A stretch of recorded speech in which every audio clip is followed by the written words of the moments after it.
आप सभी का स्वागत है बिंदास खबरें में। देश और दुनिया की तमाम बड़ी खबरों को इस वीडियो में जानेंगे। लॉकडाउन 5 और अनलॉक 1 की सभी तमाम बड़ी खबरों को जानने के लिए इस वीडियो को अंत तक जरूर देखें। लेकिन उससे पहले अगर आप चाहते हैं कि ऐसी खबरें आपके पास सबसे पहले पहुंचे तो इस चैनल को सब्सक्राइब करके बेल के आइकन को जरूर दबाएं। ये दोस्तों बढ़ते हैं आज की पहली और बड़ी खबर की तरफ। आज की पहली और बड़ी खबर जो निकल कर आ रही है कि रेलवे में बड़े बदलाव की तैयारी, टिकट प्रिंटिंग बंद करने और आरपीएफ से टिकट चेक कराने का प्रस्ताव। ये दोस्तों आपको बता दें कि रेलवे जोन के प्रस्ताव पर रेलवे बोर्ड की मुहर लगते ही भारतीय रेलवे में ऐतिहासिक बदलाव देखने को मिलेंगे। इन प्रस्तावों को लागू किए जाने के बाद रेलवे यात्री टिकट को प्रिंट करना बंद कर देगा। स्टेशन मास्टर सिग्नल मेंटेनर के रूप में काम करेंगे। टीटी की जगह आरपीएफ स्टाफ और यात्रा के दौरान ट्रेन में मौजूद तकनीशियन टिकट की जांच करेंगे। बदलाव संबंधी ये सभी प्रस्ताव रेलवे को उसके अलग अलग जोन से प्राप्त हुए हैं। हालांकि रेलवे बोर्ड द्वारा अभी इस पर कोई फैसला नहीं लिया गया है। हालांकि अधिकारियों का कहना है कि इन प्रस्तावों को हरी झंडी मिलने के बाद रेलवे और बेहतर तरीके से काम कर पाएगा। ये दोस्तों आपको बता दें कि इन प्रस्तावों में से एक के मुताबिक रेलवे को भी एयरलाइंस की तर्ज पर टिकट की प्रिंटिंग नहीं करनी चाहिए, बल्कि यात्रियों को अपने मोबाइल पर ही टिकट दिखाने की अनुमति दी जानी चाहिए, या फिर हवाई अड्डों पर लगे सेल्फ प्रिंटिंग बोर्डिंग पास की तरह ही ट्रेन यात्रियों को भी सेल्फ टिकट प्रिंटिंग मशीन पर प्रिंट करने की सुविधा दी जानी चाहिए। दोस्तों हम आपसे जानना चाहते हैं कि अगर रेलवे ने इस तरह के बदलाव किए तो इससे आम आदमी पर क्या प्रभाव पड़ेगा। आप अपनी राय कमेंट करके जरूर बताएं। दोस्तों आगे बढ़ने से पहले वीडियो को लाइक और शेयर जरूर कर दें। अगर अभी तक आपने चैनल को सब्सक्राइब नहीं किया तो सब्सक्राइब करें, बेल के आइकन को दबाएं, ऑल नोटिफिकेशन को जरूर ऑन करें। और इसी के साथ बढ़ते हैं अगली बड़ी खबर की तरफ। अगली बड़ी खबर जो निकल कर आ रही है कि 24 घंटे में महामारी के 9,985 पॉजिटिव केस सामने आए, जबकि 274 लोगों ने दम तोड़ दिए। यह दोस्तों आपको बता दें कि देश में महामारी का संक्रमण थमने का नाम नहीं ले रहा और रोजाना लगभग 10,000 नए मामले सामने आ रहे हैं। केंद्रीय स्वास्थ्य मंत्रालय के मुताबिक पिछले 24 घंटे यानी कि मंगलवार सुबह 8 बजे से बुधवार सुबह 8 बजे तक देश में महामारी के 9,985 नए केस दर्ज किए गए। स्वास्थ्य मंत्रालय के मुताबिक देश में महामारी के कुल मामलों का आंकड़ा बढ़कर 2,76,583 हो गया है। दुनिया भर में सबसे ज्यादा महामारी के मामलों वाले देशों में भारत छठे स्थान पर है। जी दोस्तों आपको बता दें कि केंद्रीय स्वास्थ्य एवं परिवार कल्याण के ताजा अपडेट के मुताबिक आज 10 जून यानी कि बुधवार को सुबह 8 बजे तक देश में महामारी के कुल 2,76,583 केस सामने आए। इनमें से 1,33,632 केस एक्टिव हैं, जबकि 1,35,206 लोग संक्रमण से मुक्त हो चुके हैं, जबकि अब तक कुल 7,745 लोग दम तोड़ चुके हैं। जी दोस्तों बढ़ते हैं अगली बड़ी खबर की तरफ। अगली बड़ी खबर जो निकल कर आ रही है कि दिल्ली में बढ़ेगी बेड की क्षमता, 5 स्टार होटल को बनाया जा सकता है मेकशिफ्ट अस्पताल। जी दोस्तों आपको बता दें कि दिल्ली में महामारी के मामलों ने जैसे ही रफ्तार पकड़ी है, अब यहाँ की स्वास्थ्य व्यवस्था को लेकर सवाल खड़े होने शुरू हो गए। सबसे अधिक चिंता है दिल्ली में महामारी स्पेशल बेड और वेंटिलेटर की, क्योंकि जैसे जैसे मामले बढ़ रहे हैं वैसे ही इनकी संख्या कम होती जा रही है। अब दिल्ली सरकार की ओर से बेड की संख्या बढ़ाने के लिए कई कदम उठाए जा रहे हैं, जिनमें कि कुछ अन्य प्राइवेट अस्पताल और होटलों को महामारी अस्पताल में तब्दील करने का प्लान है। दोस्तों आपको बता दें कि स्वास्थ्य विभाग की ओर से अन्य बड़े अस्पतालों और 4 स्टार और 5 स्टार होटलों को अस्थायी रूप से महामारी अस्पताल बनाने की कोशिश जारी है। इनमें बेड के खर्च की अधिकतम सीमा 10,000 रुपए प्रतिदिन तक तय की जा सकती है, जिसमें कि खाना, इलाज और हाउसकीपिंग का काम शामिल होगा। दोस्तों आपको बता दें कि इतना ही नहीं, दिल्ली में स्वास्थ्य व्यवस्था को लेकर एक कमेटी ने अपनी रिपोर्ट में कहा है कि Pragati Maidan, Talkatora stadium, Indira Gandhi indoor stadium, Jawaharlal Nehru stadium और ध्यानचंद स्टेडियम को भी मेकशिफ्ट अस्पताल के रूप में डेवलप किया जा सकता है, ताकि अगर मरीजों की संख्या काफी हद तक बढ़ जाती है तो स्थिति काबू में लाई जा सके। दोस्तों जिस तरीके से दिल्ली में और इसके साथ ही पूरे भारत में महामारी के मामले तेजी से बढ़ रहे हैं, ऐसे में सरकार को पहले से ही इनका इंतजाम करना चाहिए, परंतु साथ में आम लोगों को भी इसमें भागीदारी दिखानी चाहिए। अगर जरूरत ना हो तो घर से बाहर ना निकलें, बाहर जाएं तो मास्क पहनकर जाएं और सोशल डिस्टेंसिंग का पालन जरूर करें। इस पूरी खबर पर आप क्या सोचते हैं कमेंट करके अपनी राय जरूर बताएं। दोस्तों बढ़ते हैं अगली बड़ी खबर की तरफ। अगली बड़ी खबर जो निकल कर आ रही है कि प्रवासी मजदूरों के घर लौटने के बाद राज्य सरकारों ने तेज किया महामारी को काबू करने की तैयारियां। दोस्तों आपको बता दें कि राज्य के स्वास्थ्य विभागों की ओर से जारी आंकड़ों के मुताबिक पश्चिम बंगाल में 1 जून के बाद से महामारी के मामले तेजी से बढ़े हैं। झारखंड, उड़ीसा, बिहार के बाद पश्चिम बंगाल में मामलों में तेजी से बढ़ोतरी आई है।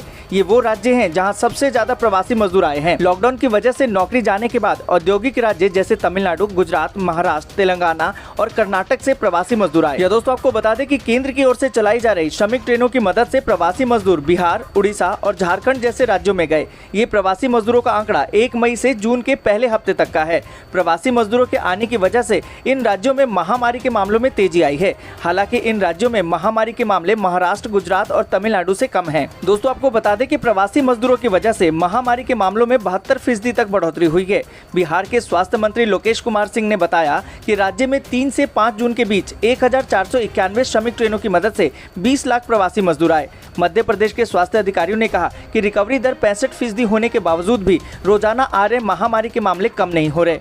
भोपाल, इंदौर, जबलपुर जैसे बड़े शहर अब भी लॉकडाउन में हैं। दोस्तों बढ़ते हैं अगली बड़ी खबर की तरफ। अगली बड़ी खबर जो निकल कर आ रही है कि गूगल मैप का करते हैं इस्तेमाल, तो ध्यान से देखें इस खबर को, होने जा रहा है बड़ा बदलाव। दोस्तों आपको बता दें कि अगर आप भी एक जगह से दूसरी जगह जाने के लिए गूगल मैप का इस्तेमाल करते हैं तो ये खबर आपके साथ जुड़ी हुई है। अल्फाबेट इंक यूनिट का कहना है कि आने वाले समय में महामारी से जुड़े यात्रा प्रतिबंधों के अलर्ट आपको गूगल मैप्स के जरिए मिलेंगे, जिससे कि यूजर्स को इसी हिसाब से अपने ट्रिप का प्लान करने में मदद मिलेगी। दोस्तों आपको बता दें कि गूगल का कहना है कि आने वाले अपडेट के जरिए यूजर्स ये आसानी से पता लगा सकेंगे कि एक खास समय पर किसी स्टेशन पर कितनी भीड़ है और लिमिटेड शेड्यूल में एक निश्चित रूट पर कितनी बसें चल रही हैं। इसकी जानकारी आपको आसानी से मिल सकेगी। कंपनी ने एक अपने ब्लॉग पोस्ट में बताया कि transit alert feature Bharat, Argentina, France, Netherlands, America और ब्रिटेन समेत दूसरे देशों में रोल आउट किया जाएगा। दोस्तों अगर आप भी अपने गूगल मैप में इस फीचर को चाहते हैं तो अपने गूगल मैप को एक बार अपडेट जरूर कीजिए। दोस्तों बढ़ते हैं अगली बड़ी खबर की तरफ। अगली बड़ी खबर जो निकल कर आ रही है कि पेटीएम में है खाता तो ले सकते हैं इस सरकारी योजना का फायदा, जाने कैसे। दोस्तों आपको बता दें कि अगर आप पेटीएम का इस्तेमाल करते हैं तो आप इसके जरिए डायरेक्ट बेनिफिट ट्रांसफर की भी सर्विस ले सकते हैं। पेटीएम पेमेंट बैंक लिमिटेड यानी कि PPBL के मुताबिक बैंक ने यह सेवा शुरू कर दी है। इस सर्विस की मदद से ग्राहकों को सीधे उनके बचत खातों में 400 से अधिक सरकारी सब्सिडी का फायदा मिल सकता है। दोस्तों आपको बता दें कि सरकार gas subsidy, scholarship, MNREGA payment सीधे बैंक खाते में ट्रांसफर करती है। इसे DBT के तहत किया जाता है। इसके लिए आपको अपने पेटीएम खाते को DBT से लिंक करना होगा। दोस्तों आपको बता दें कि पेमेंट बैंक के मुताबिक छोटे शहरों और कस्बों में ग्राहक बढ़ने के कारण उसके कारोबार में बढ़ोतरी हुई। बैंक के प्रबंध निदेशक और मुख्य कार्यकारी सतीश गुप्ता के मुताबिक हम डिजिटल बैंकिंग में भारत में लगातार सबसे आगे चल रहे हैं। जी हाँ दोस्तों बढ़ते हैं अगली बड़ी खबर की तरफ। अगली बड़ी खबर जो निकल कर आ रही है कि घूमने के शौकीन हैं तो इस कार्ड से बुक करें अपनी टिकट, मिल रही है आकर्षक छूट। दोस्तों आपको बता दें कि अगर आप आए दिन यात्रा करते हैं तो आप SBI कार्ड से IRCTC SBI प्लेटिनम कार्ड ले सकते हैं। यह एक तरह का ट्रैवल कार्ड है। इस कार्ड के जरिए रेलवे के टिकट बुक करने पर आकर्षक छूट दी जाती है। आप IRCTC के कई टूर पैकेज इस कार्ड के जरिए आकर्षक ऑफर के साथ बुक कर सकते हैं। वहीं इस कार्ड के जरिए आप IRCTC के जरिए देश भर में 5000 से अधिक होटलों में बुकिंग करा सकते हैं। दोस्तों आपको बता दें कि इस कार्ड के लिए आप SBI कार्ड की वेबसाइट पर जाकर अप्लाई कर सकते हैं। दोस्तों आपको बता दें कि रिवॉर्ड पॉइंट के जरिए आप मुफ्त में टिकट बुक कर सकेंगे। आपको टिकट बुक करते समय 1.8% ट्रांजैक्शन चार्ज पर भी छूट मिल जाएगी। इसके चलते आपको IRCTC की टिकटिंग साइट से टिकट बुक करते समय गेटवे चार्ज नहीं देना होगा। जी हाँ दोस्तों बढ़ते हैं अगली बड़ी खबर की तरफ। अगली बड़ी खबर जो निकल कर आ रही है कि आधार मोबाइल नंबर लिंकिंग है जरूरी, नहीं कराया तो ऐसे कर सकते हैं मिनटों में लिंक। दोस्तों आपको बता दें कि देश अब लॉकडाउन से अनलॉक की ओर बढ़ रहा है। इसी के चलते लोग भी धीरे धीरे अपने काम करना शुरू कर रहे हैं। इसी बीच जल्द ही अपने आधार को मोबाइल नंबर से लिंक करा लीजिए। आजकल सभी कामों के लिए आधार का इस्तेमाल होता है। ऐसे में आपको आधार से सही मोबाइल नंबर अपडेट करना सबसे जरूरी है। दोस्तों आपको बता दें कि जो लोग पहले से ही अपने आधार को मोबाइल से लिंक करवा चुके हैं वे अपने OTP के जरिए दोबारा चेक कर सकते हैं। और जिन लोगों ने अभी तक अपने मोबाइल नंबर को आधार से लिंक नहीं करवाया है उन्हें ऑफलाइन प्रक्रिया अपनानी होगी और एक आधार केंद्र पर जाना होगा। दोस्तों आपको बता दें कि घर बैठे अपने आधार को मोबाइल नंबर से लिंक करने के लिए सबसे पहले हेल्पलाइन नंबर 14546 पर कॉल करना होगा। भारतीय और प्रवासी भारतीय में से किसी एक को चुने। कॉल करने पर आपको 1 दबाकर आधार को अपने फोन नंबर से जोड़ने की सहमति देनी होगी। उसके बाद आपको आपका आधार नंबर प्रदान करने और पुष्टि करने के लिए 1 दबाएं। आपको अपने मोबाइल फोन पर एक OTP मिलेगा। फिर आपको अपना फोन नंबर दर्ज करना होगा। आपको UIDAI डेटाबेस से अपना नाम, फोटो और जन्म तिथि लेने के लिए अपने ऑपरेटर को सहमति देने के लिए कहा जाएगा। SMS पर प्राप्त OTP दर्ज करें। आधार मोबाइल नंबर के दोबारा वेरिफिकेशन पूरा करने के लिए 1 दबाएं। दोस्तों अगर आप ऑनलाइन खुद से नहीं कर सकते तो आप किसी भी आधार केंद्र पर जाकर अपना मोबाइल नंबर लिंक करा सकते हैं। दोस्तों बढ़ते हैं अगली बड़ी खबर की तरफ। अगली बड़ी खबर जो निकल कर आ रही है कि बैंकों के मोबाइल ऐप से लेन देन करने वाले ग्राहक ध्यान दें। अगर SBI के कस्टमर हैं तो गलती से भी फोन में ना रखें ये ऐप। दोस्तों आपको बता दें कि महामारी की रोकथाम के लिए पिछले दिनों लॉकडाउन लागू किया गया था। इस दौरान ज्यादातर लेन देन डिजिटल हो रहे थे। दरअसल लोग घरों से बाहर नहीं निकल रहे थे और बैंक कम जाने से डिजिटल लेन देन की मांग बढ़ गई थी। इसी बीच जालसाजों ने भी अपने पैंतरे चलने शुरू कर दिए और ग्राहकों को ठगने के लिए नई खोज शुरू कर दी। इसे देखते हुए SBI SBI ने अपने ग्राहकों के लिए एक अलर्ट जारी किया है। जी दोस्तों, आपको बता दें कि बैंक ने कहा है कि मोबाइल ऐप के जरिए दिन पर दिन बढ़ते लेन देन से देश में धोखाधड़ी के मामले लगातार बढ़ रहे हैं। बैंक ने एक ट्वीट के जरिए लोगों से किसी भी अनाधिकृत मोबाइल ऐप का इस्तेमाल न करने की सलाह दी। SBI ने कहा कि इस तरह के मोबाइल ऐप से जालसाज आपके डिवाइस पर नियंत्रण रखने के साथ ही आपके कॉन्टैक्ट, पासवर्ड और फाइनेंशियल अकाउंट्स तक का एक्सेस पा जाते हैं। दोस्तों, हमारी भी आपसे यही अनुरोध है कि आप किसी भी अनऑथराइज्ड ऐप या साइट का इस्तेमाल ना करें।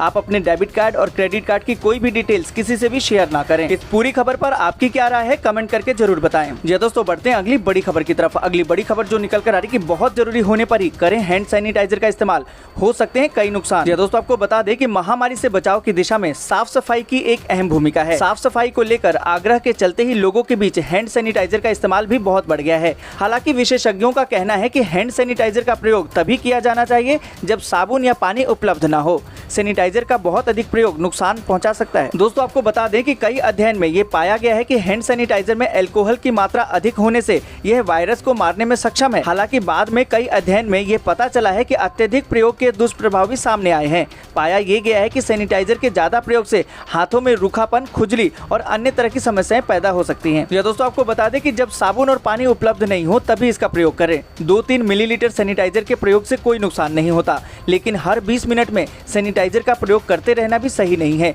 किसी भी वस्तु का बहुत अधिक प्रयोग बुरा प्रभाव डालता है। दोस्तों, बढ़ते हैं अगली बड़ी खबर की तरफ। अगली बड़ी खबर जो निकल कर आ रही है कि लालू राबड़ी के 15 साल के शासनकाल पर सवाल, JDU ने लगाए पटना में पोस्टर। जी दोस्तों, आपको बता दें कि आगामी बिहार विधानसभा चुनाव के लिए मुख्यमंत्री नीतीश कुमार ने एक बार फिर से 15 साल के लालू राबड़ी शासनकाल को ही मुद्दा बनाया है। पार्टी के कार्यकर्ताओं के साथ चल रहे उनके वर्चुअल कार्यकर्ता सम्मेलन में नीतीश कुमार बार बार उनसे कह रहे हैं कि उन लोगों के बीच 15 साल के लालू राबड़ी शासनकाल का जिक्र जरूर करें। दोस्तों, आपको बता दें कि इसी कड़ी में अब JDU ने एक नया पोस्टर जारी करके लालू यादव और राबड़ी यादव के शासनकाल का आईना दिखाया है। दोस्तों, आपको बता दें कि इस पोस्टर में यह भी लिखा है कि लालू राबड़ी शासनकाल में बिहार की व्यवस्था खराब नहीं थी, बल्कि व्यवस्था ही नहीं थी।